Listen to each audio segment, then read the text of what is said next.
right, so business stuff first. Where's my little checklist? Number one, the papers. I spent probably about 5 hours over the past couple days writing up the prompts. They are not posted yet, however, because I wanted to give them one more proofread. They're long, but generally, I feel like the longer a prompt is, the easier it is to answer because you have more to go with. In typical fashion, I wrote them late at night and then like corrected them in the morning. And so they're a little weird. Hopefully they make sense. And if you don't like them, we can talk about them. We can find an alternative. But they're basically, two of them are about eliminative materialism. And then one of them is about behaviorism. And if you decide you want to write on something else, feel free. And I've written them in a way that hopefully will be more difficult to plagiarize and more interesting than most paper prompts you come across. So that's the thing about the papers. They'll be posted they're going to be posted tomorrow morning because after this, I need to prep for my other class and my allergies are killing me and I don't want to subject you to mistyped out paper prompts. So you've got 3 weeks to write them once they're done. One other business point about the papers. I have a general policy, which is I do not allow rewrites on papers after they're turned in. So if you turn in your paper, final copy, that's it. You're done. Whatever your grade you get is what you get. However, if you want to give me drafts ahead of time to read over and give you feedback on, I am happy to do that. So if you want to send me a draft beforehand and you want to be like, hey, professor, does this make sense? Or does this part make sense? You can send me an entire draft. You can send me just a sentence, anything you want. I can work through it. If you want to talk in office hours, I can. If you want to do email, I can. If you want me to literally just look it over and give you comments on the margins, I can do that as well. Basically, the world is your oyster. Anything goes for my help. Now, I do have a policy. I haven't decided on the day yet, so I'll let you know. But generally, I have a policy of I will not accept drafts more than like 3 or 4 days. They have to be to me by 3 or 4 days before the due date, just so I have time to turn them over and get them back to you. If you want to talk in person or you just have a couple sentences you want to ask about, I'm happy to do that like the day before it's due. It's just if you send me a paper draft at like 10 p.m. the night before the paper's due, I can't give you feedback that you can respond to. So that's that. The due date is on the syllabus, but I will be sending you a new syllabus shortly with some slightly altered things, but the due date for the paper is going to be the same.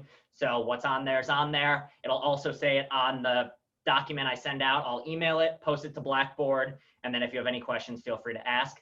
Also, this Thursday's little mini lecture is just going to be me standing up here in front of the board saying, here's some tips about how to write a paper. So if you are wondering, like, what's the best way to ensure I get a good grade in this class, that's probably the #1 lecture you want to watch. It's going to be the one in which I just generally say what I'm looking for in a paper, ways to do it well, things to watch out for. There will inevitably be things I forget. So if you have any questions about paper writing, email them to me, and then I will bring them up in class next week. Any business questions thus far? Are we doing okay?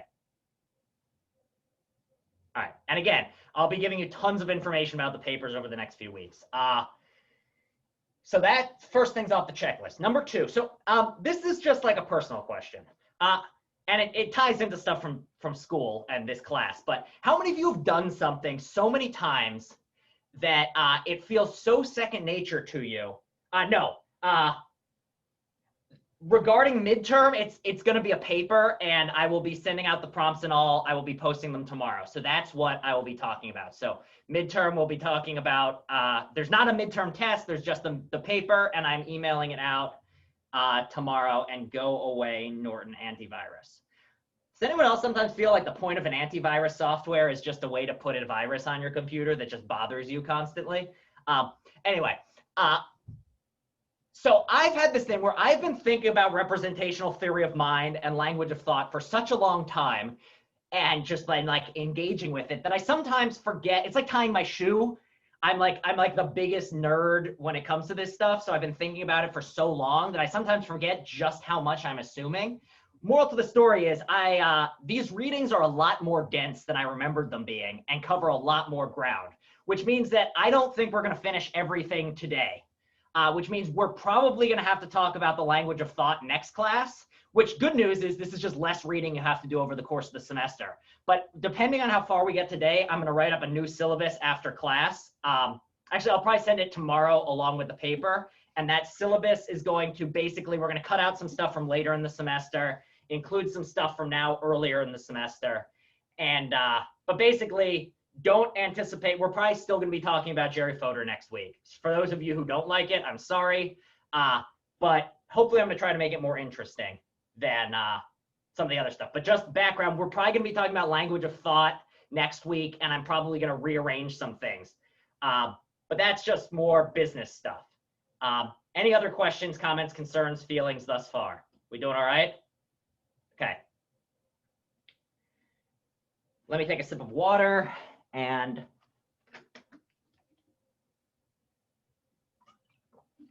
all right. So now, just to put in frame where we are, how it all fits together, what's going to happen in the next two classes.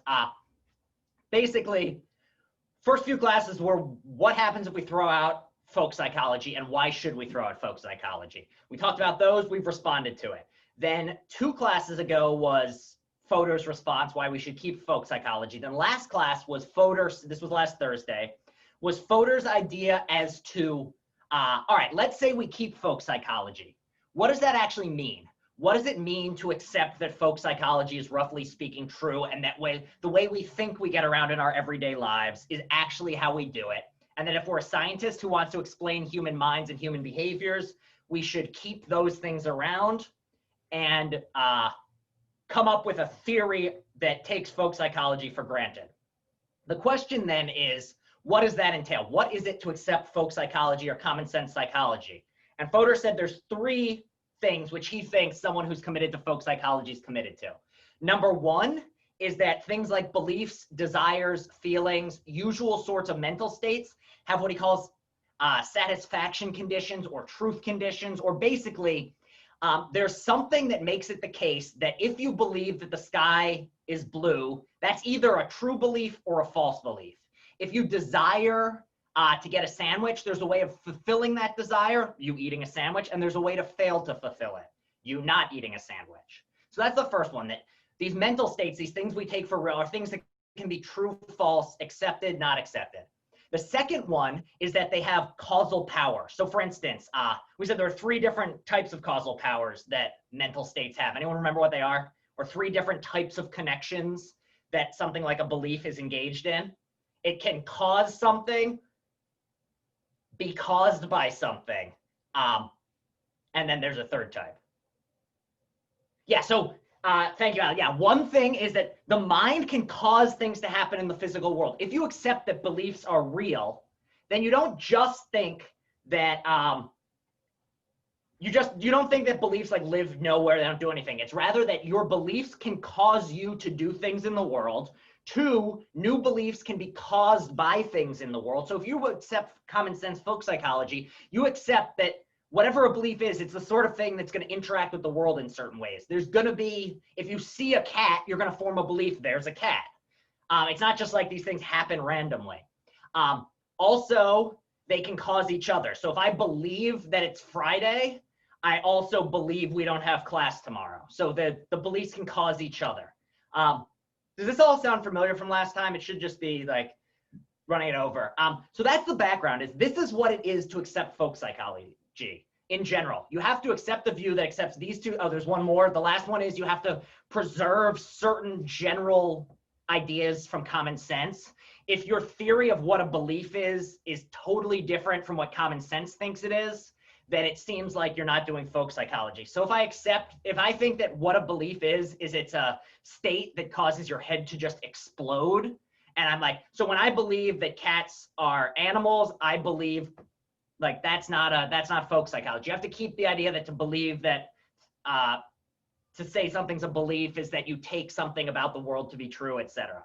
So that's the background here. And now the question is, all right, if we accept all of this and we accept that folk psychology is true and good, what does that look scientifically? How do we take that and then turn it into something that we can do psychology with? Or take that as our background, and now what does it look like to actually assume folk psychology is true and build a science around it?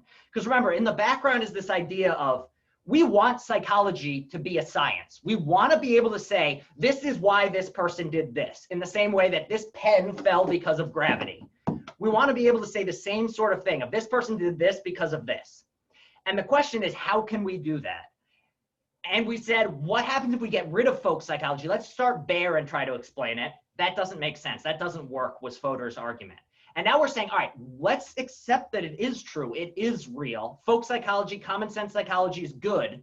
Now, how do you turn those intuitions into an actual science? What does that mean? And that's what we're going to talk about now with the representational theory of mind. And just as like a sociological fact, most psychologists and cognitive scientists accept what Fodor calls RTM, or the representational theory of mind, in a certain sense. Now, not everyone accepts Fodor's way, but basically what representational theory of mind is just taking our common sense ideas and rendering it into a like fancy scientific terminology that, even though it looks pretty straightforward and obvious, and is almost unpacking an English sentence of the form, I believe that, when you actually look at it, it's really a profound commitment, which leads to a lot of interesting scientific questions and breakthroughs and research projects. So that's the background. It's going to make a lot more sense once I say a bit more about what it is. But that's the background. Is representational theory of mind is supposed to be the explanation for how you take common sense and turn it into a theory that can be done that you can do scientific work on, and you can actually put people in a lab and find out about how the mind works. It's kind of the background assumption of how the mind works. And if you accept this, and you accept this is how the mind works, you can start asking questions that you could test in a lab. That's the background here. Does this kind of make sense? Mostly makes sense? Any questions at this point? I'm talking really generally, so it'll make more sense once we see the details. But that's the general gist I'm going for, and how Fodor's RTM is sliding in with everything else we've had the past few weeks. All right. So if that's the background, the question then is, what is the representational theory of mind? If you say, I accept that folk psychology is true because the representational theory of mind is true, what does that commit you to? What do you accept?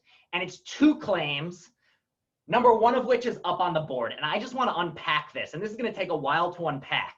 And in typical philosophy fashion, it's a really wordy way of saying something rather straightforward. But basically, what Fodor says is, if you accept the representational theory of mind, you accept the following.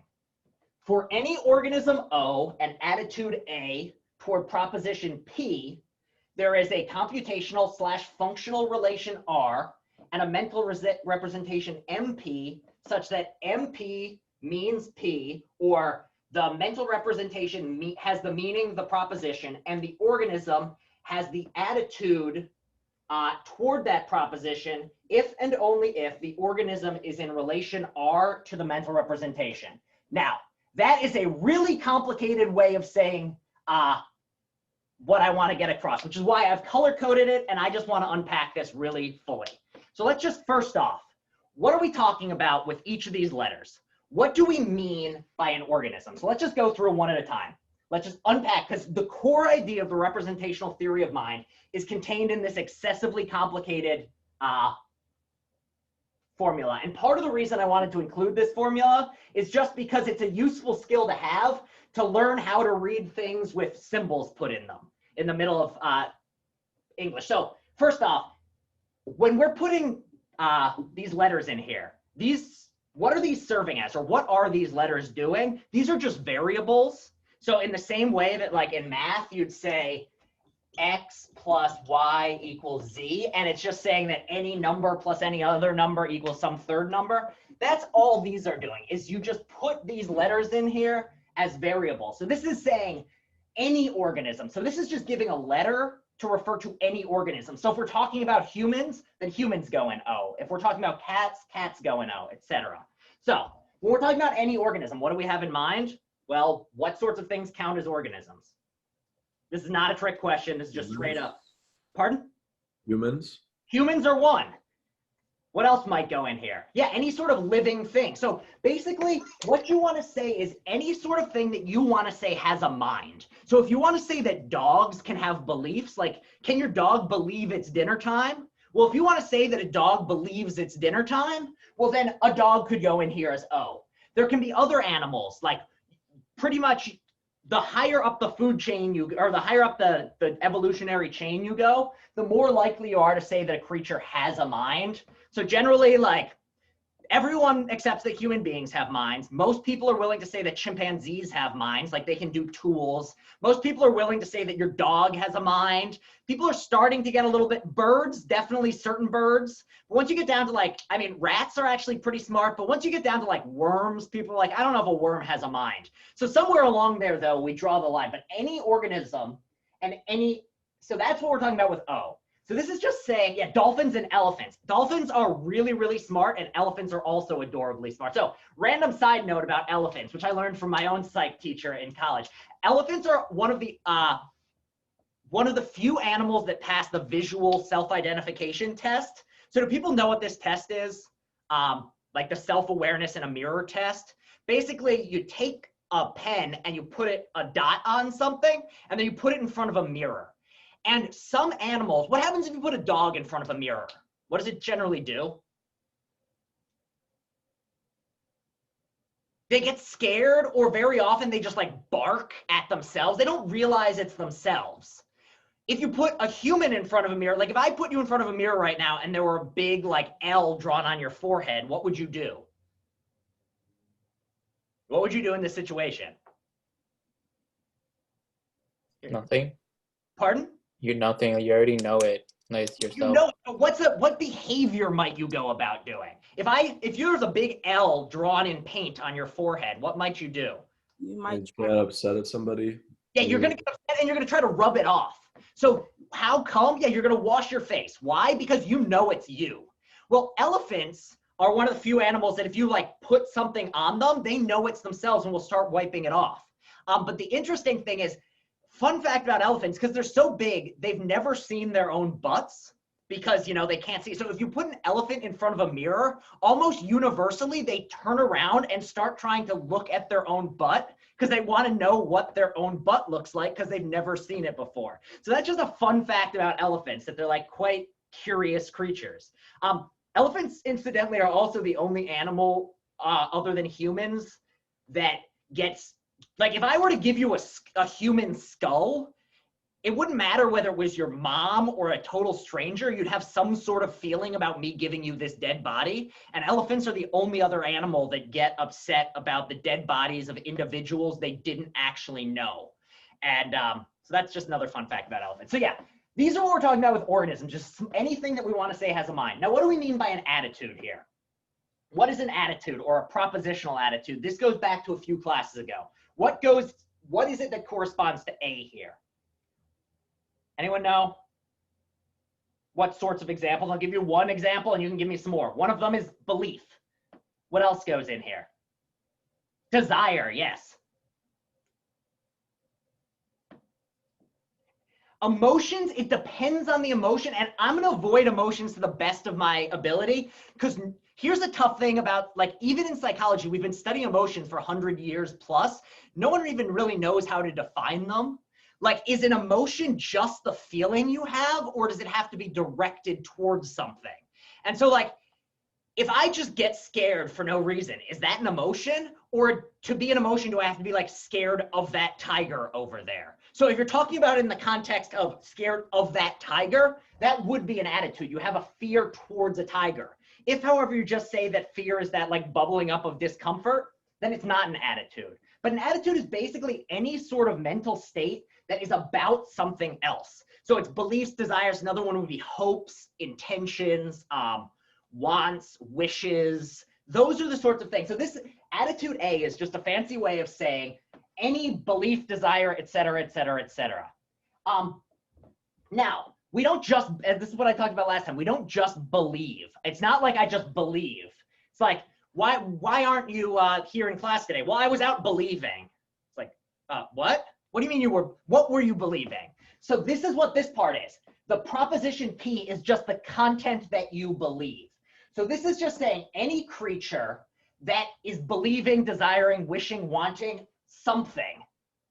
So that's all the first clause says. It's just anytime any creature, organism, anything wants, desires, believes, any other mental attitude you think exists, something else, there is going to be a computational functional relation R.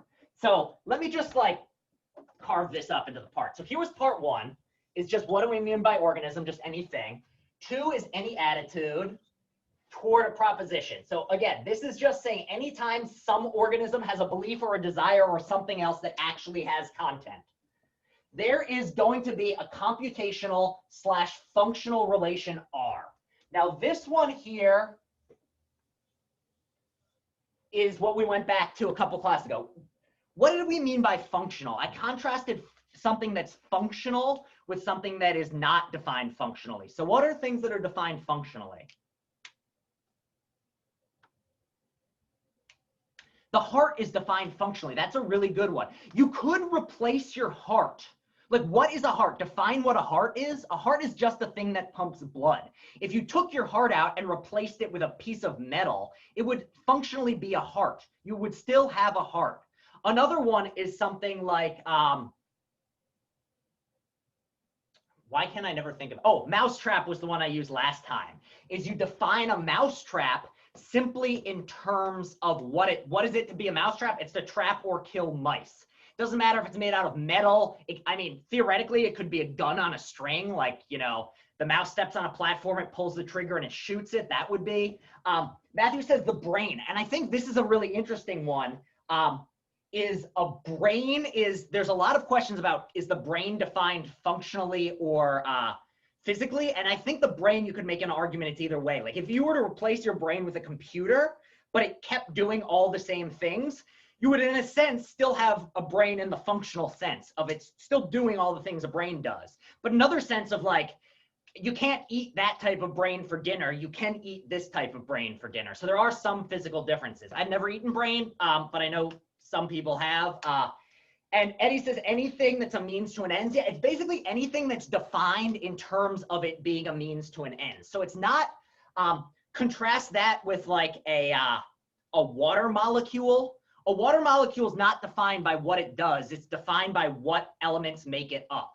In the same way that like what defines what it is to be a cat is to have like cat DNA. It's not that you have to like look like a cat and live in your house. Like you could get one of those weird, creepy robot cats. That's not a cat, that's a creepy robot cat. So something that's defined functionally is something that's defined in this way of it does something. And what we mean by computational here is it's just computational is a type of functional relationship. And it's specifically like, as the name gives, it's basically the sorts of relationships that between things that computers use. So I'm going to come back to the computational one, but it's basically what we mean here is symbol manipulation. So for those of you who are computer programmers or have done any programming or have read up on it enough, it's basically what we mean by a computational relation is just if you input this symbol, like if you give a computer, like the way computer programs work is you just tell it, take this symbol, and if you give it this other symbol, do this other thing.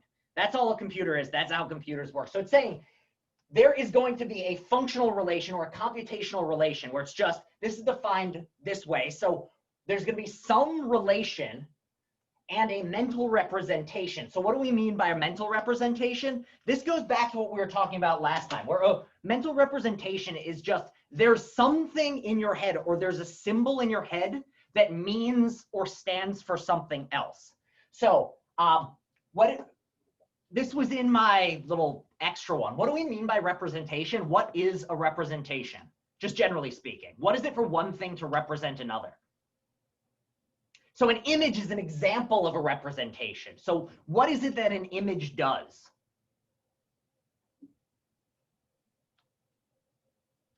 When I tell you this is a picture of the Queen, what does that mean?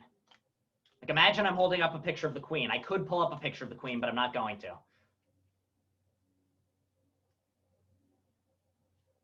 Yeah, there's something, it's something about it being a replica of the Queen, or there's some sense of it being symbolic of the Queen, or some sense in which it's causally connected to the Queen. Whatever this is, this weird relation I can't quite put into words, that's what we mean by representation. And the fact that it's hard to put it into words is like something that's worth highlighting, but this is generally what it's saying. So a mental representation is just as a picture is of the Queen, there is a thing a thing in the head that is of the queen. So when you think of the queen, like picture what, or even better, close your eyes and picture what, I don't know, Barack Obama looks like. Like that image you have in your head, that is a mental representation of Barack Obama in a certain sense. It's just something in your mind representing something else.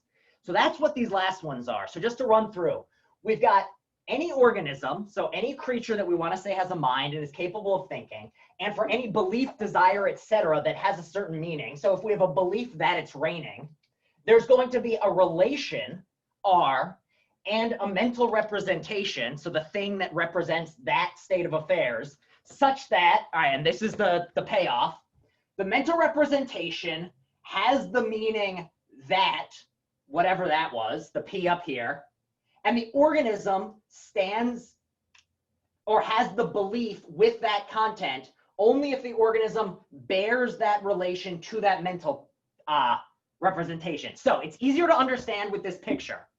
This is a picture of me having the belief that it's raining, all right? This is me, very anatomically accurate. This is my belief that it's raining. So in my head, on this view, this is, I've colored,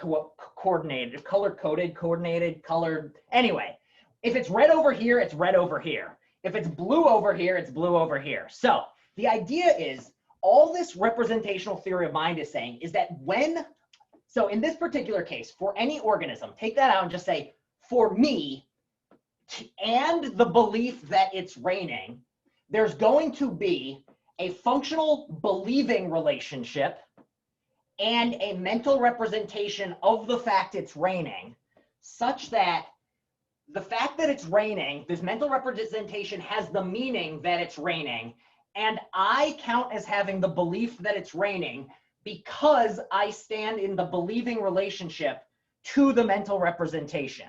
Or here's my mental representation. It's a little picture of the fact it's raining. What makes it a picture of the fact it's raining? Well, there's this connection between that picture and the rain outside. And now on top of that, so that's what it is to have a mental representation. It's just in my head, there's some symbol. This is a symbol of rainingness. And it counts as a symbol of rainingness because it's connected to raining. And that mental representation is in my head in a believy way. So if we're talking metaphorically, you might say it's in, and this is a term that comes up, in a belief box in your head. So if you think of the head as like a functional system that's trying to allow you to think and allow you to do things, one way a mental representation can be in your head is for it to be in there in a believy way. So in this case, to have the belief that it's raining is just to go about assuming that it's true that it's raining. And how is it that I'm coming to assume that it's true that it's raining? Well, there's a mental representation in my head, whatever that means, of rain, whatever that means, and I have it in a believy sort of way. So that's what this is all unpacked. So does the general framework kind of make sense? Because if you break it down, it's almost just taking an English sentence like, I believe that it's raining, putting in a whole bunch of terms and taking the sentence really quite literally. So what is it to believe that the sky is raining, or that it's raining, or the sky is dark? Well, it's to have a representation of the fact that the sky is dark. So I somehow in my head, there's something in my head that I'm thinking about right now that the sky is dark. Like imagine what the sky is dark means. It's in your head, and then you take that thing that's in your head and you just think about it in a believy sort of way. Specifically in the case of belief, it's something like you take it as true that, or something along those lines. Does this make sense? Like what is going on? It's a really fancy way of saying, so this is, and so what Eddie just brought up is, could a criticism of mental representation be could be very different from the thing that it's made to represent. And this is actually something I really want to highlight here, is in a certain sense, this is really straightforward and obvious, where you say like, of course, what it is to believe something is just to have a belief in your head. And what is it to have a belief in your head? Well, it's to have a representation of a state of affairs and have it in your head in a believing sort of way. Which is MP P and O has a if and only. All right, so let me go one at a time. So first I'm gonna respond to Eddie's point, and then I'm gonna jump over to William's point about what does this last bit mean. So first off, a criticism you could have or something is there are gonna be a lot of questions that come up here in terms of how the hell can something in my head be about something in the world? Like, describe what it's raining looks like. Like, describe what that is to me. Yeah, there's drops of water on your head. So how, have any of you ever had rain inside of your head? Like, has it ever in your brain been raining? No. But somehow what's going on in your head is about the drops out there. And this is a really complicated sort of relation of like, how on earth does this happen? And it seems like, as Ray was saying, it can't just be identity. It can't, to have a belief about the queen is not to literally put the queen in your head. There's something else going on here. And that's a really complicated, interesting question that comes up. But just to highlight, it only makes sense to start asking that question if you accept that the mind represents other things. So in the same way that a picture can stand in for something in the world, it seems like there can be stuff in my head that can stand for other things that are outside of my head. So now back to William's question, what does this bit at the bottom mean? Well, it just means, so this is all defining your terms. This is saying for any organism and an attitude like a belief and a desire, blah, blah, blah. Well, if you accept all of that, then what follows is there has to be a mental representation, and that's what this little picture is. This representation means the proposition. So the propositional content here is that it's raining. So all this is saying is MP, there's a mental representation that means or represents that it's raining. And the organism, that's us, stands in the believing relationship. So you only count as believing that it's raining if you stand in the believing relationship to an internal mental representation of it raining. So that's what this fancy way is saying. So in this way, why does me right now believing that it's raining count as believing that it's raining? It's not that there's rain in my head. It's not that I feel rain on my body. It's not that I don't count as it because, to go with the behavioristic description, I don't count as believing that it's raining because I'm tempted to go like this. Like, this doesn't count as believing that it's raining. It's not defined behaviorally, nor is it defined because my brain is in a particular brain state in an eliminativist way. The idea is rather, I count as having a belief that it's raining if my mind has within it a representation of the fact that it's raining, and I stand in the believy relationship to it. So I'm prone, if you ask me to say, is it raining? I'll say, yes, it's raining. If you say, do I need an umbrella? I will say, yes, you need an umbrella. These are the sorts of ways, or more accurately, I'm likely to use this belief in further reasoning. So not that I'm going to say something, but more that if I believe it's raining, I'm also going to believe it's not, I'm also going to form the belief I would get wet if I went outside. So the basic idea here is just, we need to say, to make sense of the representational theory of mind, all it's saying is, if you want to explain human behavior, you need to accept that there's some sense in which there are things in the mind that represent things outside of the mind, and that counting as being in a belief is a two-part process. One is to have this mental representation, and two is for it to play a certain sort of role within your thought. And this right here is really the crux of cognitive science. Cognitive science and much psychology says, all right, let's take this for granted, and now let's start asking questions about it. But does everyone understand generally what this sort of picture is saying? It's basically saying, let's literally say there's a thing, a mind, and in that mind, there's a thing, a representation. And to believe is to stand in some sort of mental relationship to that representation. So, and just to be clear, this, I'm going to erase this here. It's not that the thing in the head has to look like the thing it represents. It's rather that it just has to stand in the right sort of representation relationship. So for instance, representations don't have to be accurate. Like, I can tell you that, like, This is a representation of the city of New York. What makes it that it's a representation of the city of New York? Well, I don't know, that I want it to be and I'm telling you to. And if I say, if this is a representation of the city of New York, here's a representation of its relationship relative to Philadelphia and Boston on a map. So that's all it is to be a representation, is to stand in some relationship. So here would be the exact same thing. I have the belief that it's raining because I have this content.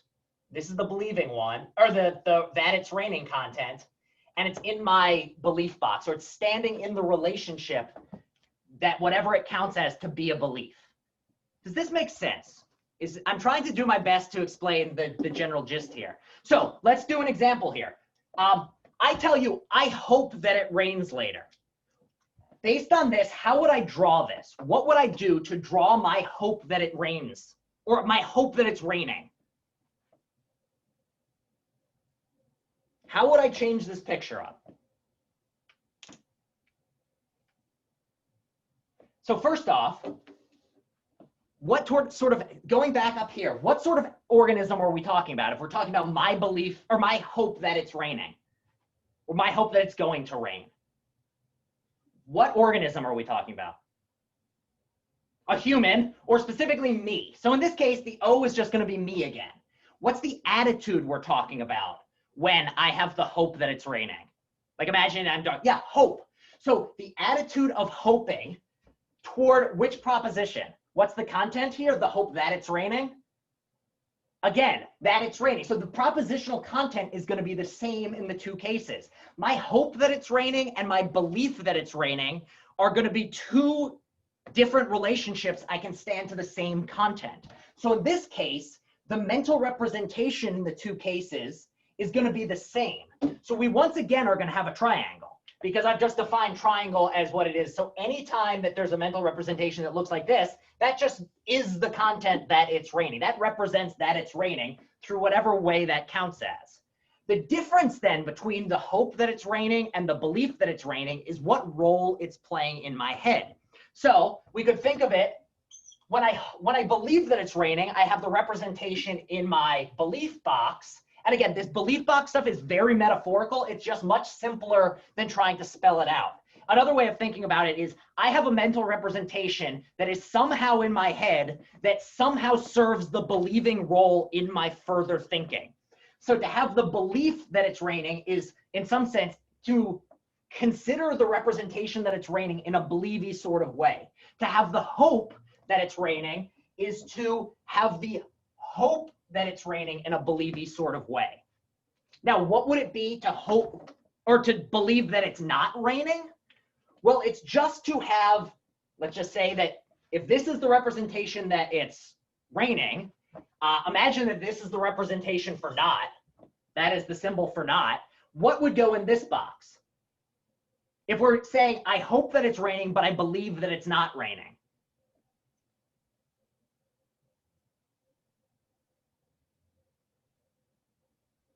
Yeah, you just put a triangle in here with the not.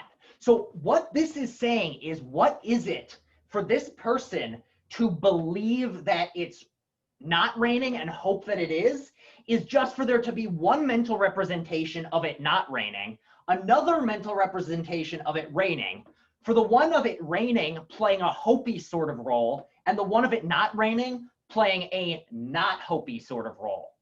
And not a hopey sort of role, but a believy sort of role. Or to use this metaphor, it's in the belief box. Or more accurately, it's to have a mental representation of it not raining and standing in the mental relationship of thinking that that is not true to, or that is true to that negation. Fancy way of saying it. Could a circle represent? Yeah, so here's the thing. This is all metaphorical, so it really doesn't matter, but whatever would help you all think of it clearly is this is all just a fancy way of thinking about what is going on in the head.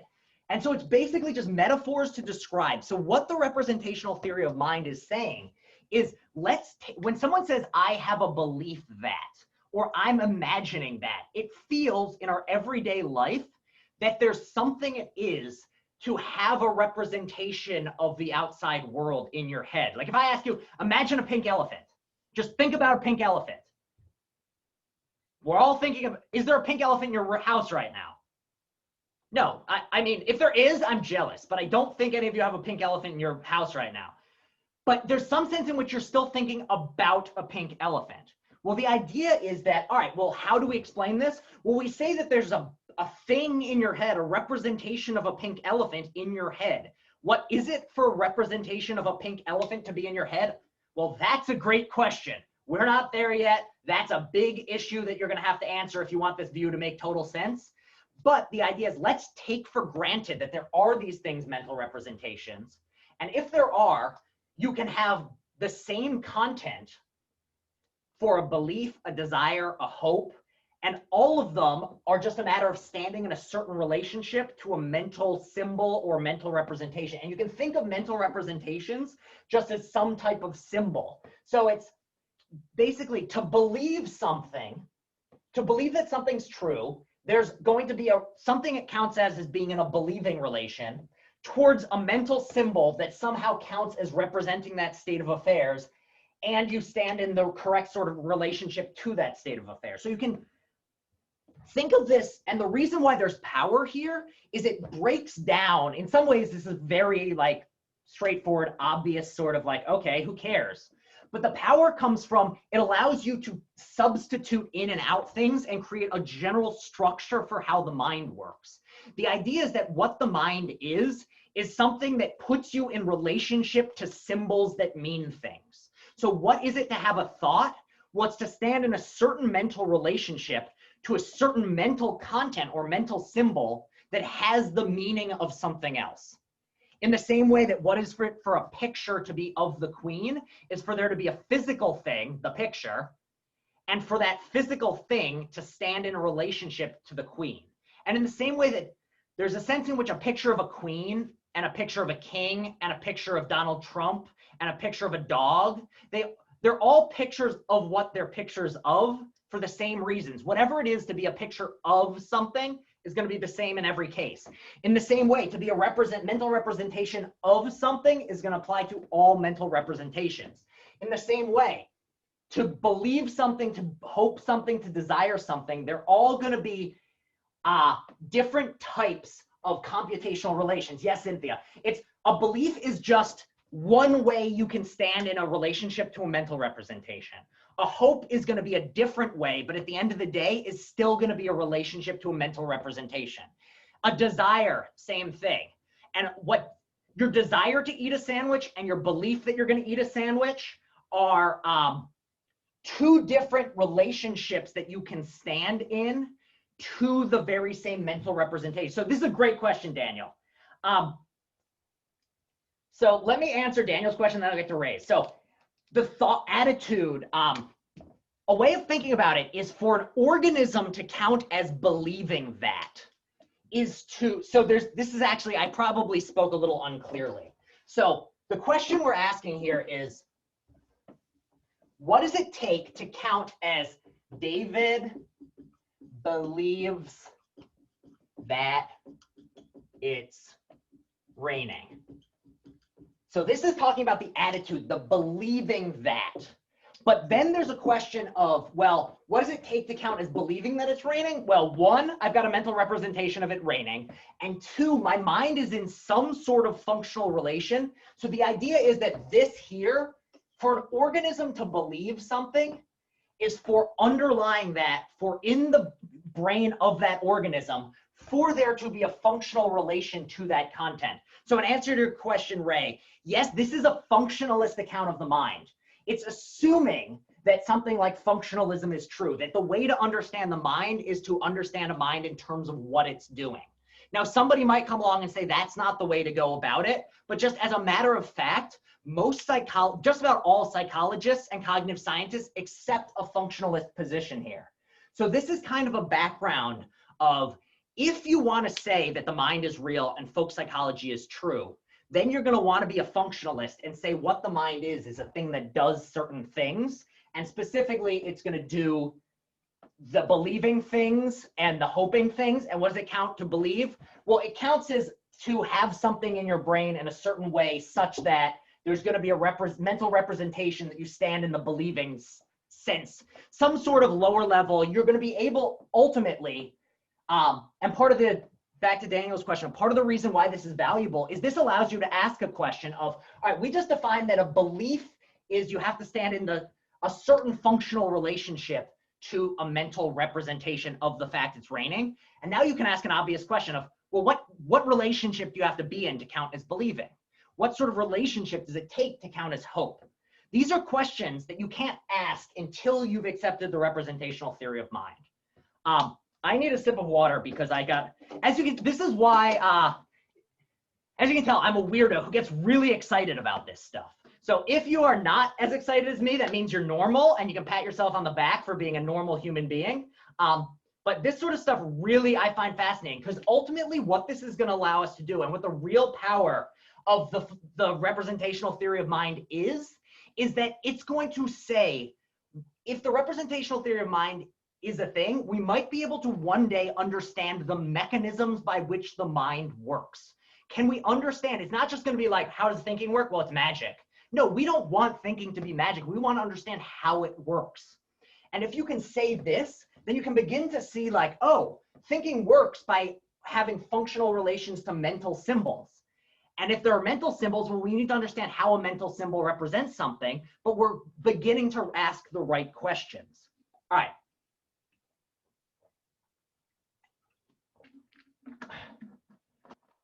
There's a second sort of commitment to the representational theory of mind. This is part 1 of 2. The second part is a little simpler, and that's the belief that all it is to think is to do symbol manipulation or transformations upon the mental representations themselves. So if you have, let's engage in like a regular, normal, let me look at my notes here. If you engage in regular everyday thought, then what you're doing is you think one thing and then you think another thing and then you think a third thing. And very often it's the first thing plus the second thing causes you to think a third thing. So for instance, here's a train of thought that I had this morning. Today is Tuesday. I teach on Tuesdays. Therefore, I should prepare to teach. That's a regular train of thought. According to the representational theory of mind, the way you understand what just happened there is it's just relationships and transformations upon these mental representations themselves. So the idea is that what it is to think is for the symbols in your head to cause each other to behave in certain ways. So for me to draw the conclusion that I teach today is for me first to have in my belief box the belief that I teach on Tuesdays, to have a second belief, namely that I believe that it's Tuesday, and then for those two together to cause me to form a third belief, namely that I teach today. And in each case, the content of that mental representation is defined in this sort of whatever way we were talking about before, in whatever connection to the reality. And so Ray's question is, isn't this just logic? And here's the idea at the core of the representational theory of mind is that why does logic work so well? Why is it that this stuff is built, like, why is it that if I tell you that I'm a mammal and all mammals have fur, you automatically know I have to have fur? Well, because built into the very framework of my mind is logic. Like, why is it logic works? Well, according to the representational theory of mind, logic works because that's how your brain is designed. Your brain has basic rules of logic built into it. So what is it? And so all it is to think is to engage in these logical transformations of these symbols in your mind. And this is one of Fodor's arguments for why representational theory of mind has to be true. Part of his reason is, here's the fact of the matter. We think about things logically, and very often the way we think about them logically, the conclusions we reach, the causal explanation for how you reach a conclusion and your justification for that conclusion being true are very often one and the same thing. How can we explain that? Well, these are one and the same thing. It makes total sense if you just say you think logically. So lighten the mood a little bit. Let me tell you an autobiographical story to illustrate this point. I had figured out where babies came from. Let me answer Daniel's question, then come back to how I discovered where babies came from. Logic and common sense are the same thing. It's more that what we typically refer to as common sense is something more general. It's a more general term. But Daniel's question, it's not so much logic and common sense are the same thing, but logical structure and thinking structure are the same thing. So to think is to do logic. And that's why logic is so, if I tell you all A's are B and all B's are C, and then if I tell you all birds all birds can fly, no, that's not true. All birds have feathers. Fred is a bird, therefore Fred does not have feathers. Like, you look at me, you're like, that doesn't, like, we can't talk here. And the idea is, why can't this even get off the ground? Why can't we engage? Well, the idea with the representational theory of mind is, well, you're just thinking wrong. Your brain is broken. If your brain is broken,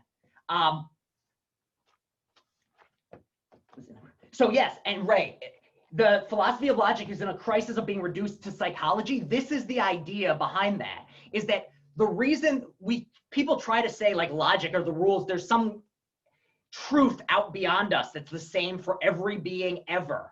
And one thing that you might say is, if Fodor's right and the representational theory of mind is the reason, like, the reason that we are drawn to logical arguments is they're literally programmed into our heads. Well, then a question you might have is, then doesn't that mean that, like, if we were different sorts of creatures, the logical rules would be different?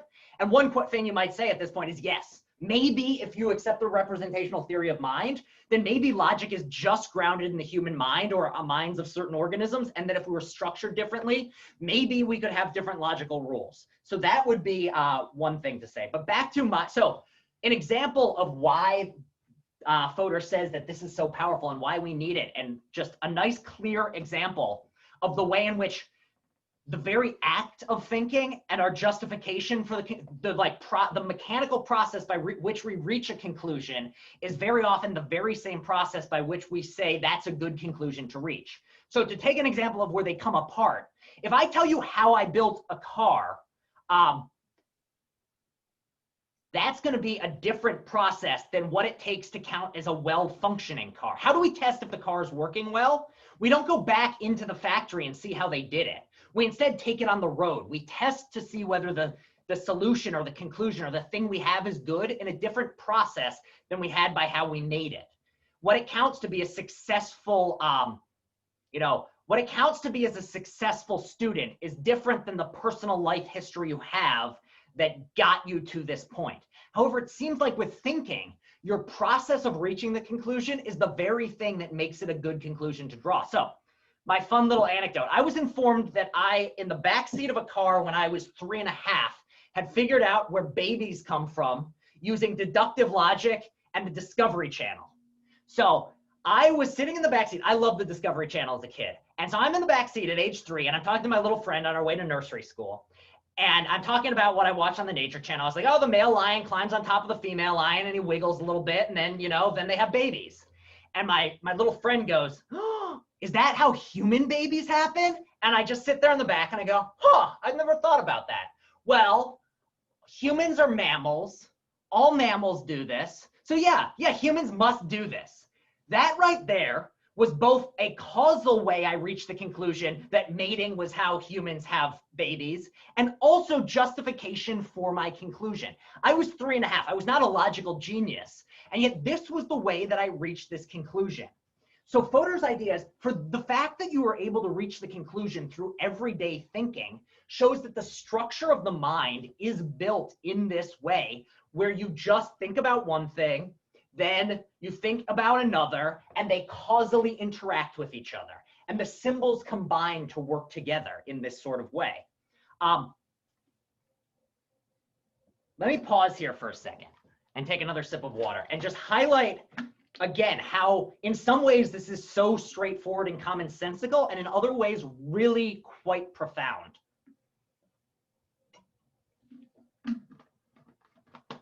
So Alan says, does this comparison make how the mind works and how a computer works similar? Yes. The short answer, long answer, middle answer is yes. If you accept the representational theory of mind, you are accepting that at the end of the day, a human mind is a lot like a computer. And indeed, part of the motivation for the representational theory of mind is the power of computers. So just sociologically speaking, computers started becoming a thing in World War II. By like the 70s and 80s, they were becoming like personal computers that you could have. And people were looking at these things, were like, holy crap, computers can do a lot of really crazy stuff. Even though at the end of the day, a computer is just a piece of metal, like a bunch of little complicated pieces of metal, but all it is electrical currents and metal. And yet a computer can do incredibly powerful things. So then people were like, why not think if that's like a computer can do powerful things with simple processes? So why not think in the same way, a mind can do incredibly powerful things using simple symbol manipulation, just like a computer. So another way to think about the representational theory of mind is, in a lot of ways, the mind is a computer of a certain sort. And the way the mind works is by working like a computer. So this means, what is the science going to do? Well, what if you're a computer scientist and you're programming, or you're trying to understand how a program works? You're basically just looking at how the symbols manipulate and what the manipulations do to each other and what the program is at the end of the day. So the idea behind representational theory of mind is kind of to say, we want this to be a serious science. We want psychology to be something that we can have laws of. Well, let's say that it gives us laws. Let's say that minds are like computers. Then the way you do cognitive science, or the way you do psychology, is you just look at what programs does the mind run and how does it run those programs. And so that's the idea behind the representational theory of mind, is you go, all right, let's say the mind is like a computer, and now let's see where that can take us. If we assume that, can we make real breakthroughs? And so this is another point that's worth highlighting of why the representational theory of mind is so popular. Is how many of you are using a computer right now? Trick question, you have to be, because you're talking to me on a Zoom call. Like, we all know how powerful computers are. They are incredibly useful and powerful. And so the representational theory of mind says, if you look at the power of a computer and the way a computer works, it gives us a model for how thinking could work that gives us explanations of things. And the fact is that if we get rid of this metaphor, if we don't compute, one of Fodor's ideas is that we want to know how thinking works. Right now on the table, we have two ideas. One is magic, and the other is that the mind is like a computer and that we're running some sort of coding language under there. And therefore, if we want to know how the mind works, we can run. What we have to do is find the coding language that's running. And the way that it's in the same way that a computer works by running symbol manipulation over a code, the human mind works by running symbol manipulation of a certain code. So Kaywin's question of, it seems like psychologists then, or cognitive scientists, are trying to find the coding language of mind. That's almost exactly how some of them speak. Very often they speak in terms of, there's a language we call mentalese that our thoughts are written in. And this mentalese language, and this is what we're going to come to next class with language of thought, is let's say that we're writing, the way thought works is it's in language. It's something like language that allows symbol manipulation of a certain sort. And the reason why minds are so powerful is, just like a computer can do so much with a finite number of symbols, so can the mind. This is also one of the reasons why computer science and things like this go towards artificial intelligence, and why so many people think that like artificial intelligence is possible, because the mind is like this. Now, Eddie has a great question, which is, isn't this similar to materialism, where it's just a bunch of brain states? And this is where the key difference lies. The key difference lies in this little dot right here. The key difference lies in that the symbols stand for other things. So if you're a brain scientist, all you're saying is that it's just facts about the meat. Like, it's this part here, and it's a causal explanation. What this is saying is each symbol, the processes themselves involve symbol manipulations of a very just logical sense. But what the additional benefit is that these things stand for other things. So the way to think about it is that each mental representation, what the representational theory of mind has that the eliminativists don't, is they want to give a like causal explanation, but they want to say that your causal explanation has to allow for there to be a symbol that's about something else. It's not just electrical currents. It's something about my head makes it about things in the world. So take my belief that there are unicorns. Imagine I believe that there are unicorns. What a eliminative materialist is going to say is all that boils down to is electrical currents in the head in a certain part that were caused by these other ones. What a representationalist is going to say is you have a mental representation of a unicorn.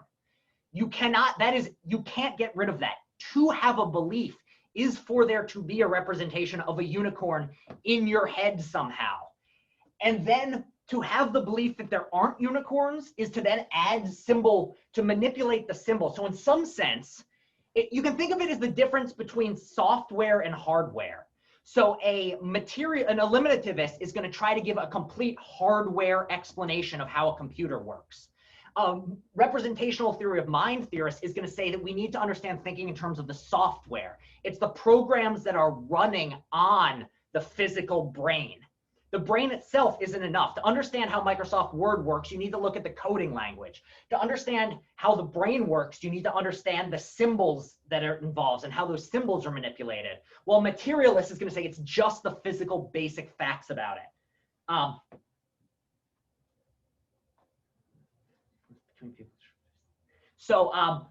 Let me read these over real quick because these are great. So whereas materialism uses the mind solely to explain activities of the brain, common sense psychology brings the outside. And so here is another key fact. And the fact that Eddie just used the word outside world is really kind of a key idea here, where the representational theory of mind is committed to there being relationships between the mind and an external world, and for there somehow to be a connection between the two, such that what's happening in here, whatever that means, is about something out there.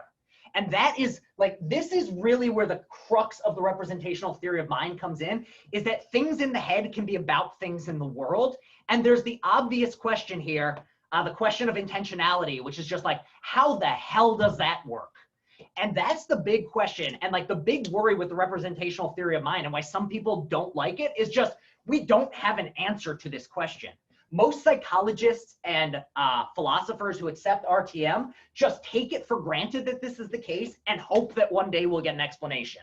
But that's a major flaw, is like, how on earth can I have a belief about the Queen of England? Like, what does that even mean? How can I have an image of the Queen in my head? How the hell does that work? And that's the real crux. The representational theory of mind says, if you accept that you can do that, then this is how it's going to work. And now we can come up with scientific laws. Cynthia's question. I think there's a way we store beliefs, knowledge, thoughts. They're so different between person to person, but in the baseline, we all store them in the same format. So yeah, this is another idea of what representational theory of mind is and why it goes with a functionalist account. So there's all these really interesting facts about how human brains work and about the way that human brains are plastic. So like, if you were born and I just like was a terribly cruel person who ripped out half your brain and just like threw it in a garbage can, fascinatingly, the other half of your brain is going to take over and start doing things. So the way you store it in that side of your head is going to be totally different than in mine, because you're doing with half a brain what I'm doing with a whole brain. And not only that, the way our like memories are structured and what they are all going to be slightly different. So for instance, I am going to have a, like my thoughts about, just to take a clear example, they always say that you remember exactly where you were on big historical events. And I could tell you like the color of the walls of the room I was in when 9/11 happened. And I was like, and so my memories of 9/11 are going to be different than yours. But there's still a sense in which you can say that my representation is a representation of 9/11. Your representation, even though different, still counts as of 9/11. And we can both have a belief that 9/11 happened in 2001 because we both stand in the same functional relation to a mental representation of 9/11. So Eddie says, it sounds like materialism follows some of Descartes' beliefs about dualism, but with more scientific evidence. I think that's actually a really interesting accurate way of putting it, is that, and I know as a matter of fact, Fodor in other work is very, both Fodor and Chomsky are very indebted and actively admit their indebtedness to Descartes' belief about the mind and about things being inside the human being from the start in a very like core way. And so, yeah, so in some ways, it's not quite the same sort of way as like mind has to exist, but it is saying that you can't get, if you want to give explanations of how things work, just like Descartes said, you cannot eliminate the mind for understanding how we interact with reality. If you want to give a scientific explanation, yeah, you can't get rid of the mentalness in mental representation. You can't get rid of the representationalness of representation. So I think this is a good place to stop just for right now. And we're going to continue with this stuff next time, where we take this, and basically what Fodor says is, it's not, I've been drawing these things in terms of little triangles, but rather it's a matter of these are themselves better thought of as sentences that themselves have parts. And what it is to think is literally just to run a computer language in your head. You run a mentally sentence, and we're going to talk about what his arguments are for this. But just to summarize and really highlight where we are and how it all fits together, the idea with Fodor and the representational theory of mind, and what most psychologists these days accept, is if you're going to understand how the mind works, and you actually, if you read psychology, and especially within like psychological linguistics, the way people talk is in these sorts of terms. They say things like, to understand a sentence is to have a representation of its syntactic structure in your head, a parsing tree. And so it's like, to believe that someone said this is to believe, and in your head to have a certain structure of a tree. And we'll talk about this more later on. But it's saying, let's take very seriously that this is how the mind works. And now let's see, what does that entail? Well, what it entails is that there's these magical things, mental representations, and what it is to have thoughts or beliefs is to stand in relations to those magical mental representations. And I'm using magical here kind of tongue in cheek, because that's where we don't quite know how something in the mind can represent something in the world. But we've got this thing which represents something else. And then we stand in relationship to that mental thing. And in that sense, that's what it is for me as a person to count as believing something. So what is it for me, a full organism, David Neely, David Johnston Neely, if you really want to know, is to stand to believe that it's raining. What it is, it's not for my body to do things. It's not for my brain physically to be in a certain brain state with certain electrical. It's rather for my mind, understood as something like a computer software system, to have a mental representation inside of it and to stand in a functional relationship to that mental representation. There's a thing in my mind that makes it the case that I, as a whole organism, have a belief. Hopefully that made some sense, because this is really kind of what's the core of so much psychology. And if you actually read psychology, this is what's in the background. And I just wanted to kind of like get us to this point of this is what it means to think the mind represents. And now we can start asking questions of like, so other things we're going to talk about is like, a lot of you really pointed out this class in a way that I didn't expect you all to, and I was really impressed. The connections here between logic and thought, according to this account. But then there's going to be these issues, which is, one problem with the representational theory of mind is if all thinking is just doing logic, why the hell is logic so hard? And why is it that humans are so dumb in so many cases? So we're going to talk in a couple classes about, well, maybe we're not totally like this. Maybe we also have some dumber brain parts or mind parts. So that's kind of a projection of where we're going. I'm going to stop the recording and just say, for those of you who came in late, the paper prompts are going